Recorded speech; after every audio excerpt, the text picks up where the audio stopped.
ఇంత ఘోరమైన పరిపాలన, నేను బెస్ట్ సీఎం చేద్దామని మీకు చెప్పాను, మీ అందరికీ ఓట్లు వేయమన్నాను.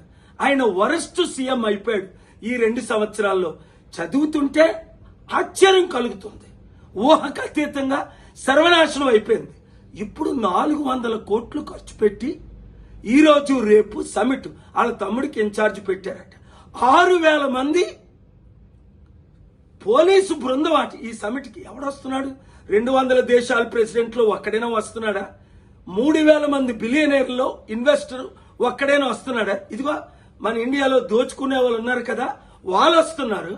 ఒరే బాబు, నువ్వు మాకు 1000 కోట్లు తీయి, ఈ భూములు ఇచ్చేసాయి, నీకు 7% 10% ఇచ్చాం కదా ఎలక్షన్ల ముందు, ఇంకొక 7-10% ఇస్తాం, నీ కాంగ్రెస్ కి ఎక్కడ డబ్బులు కావాలంటే అక్కడ ఇస్తాం.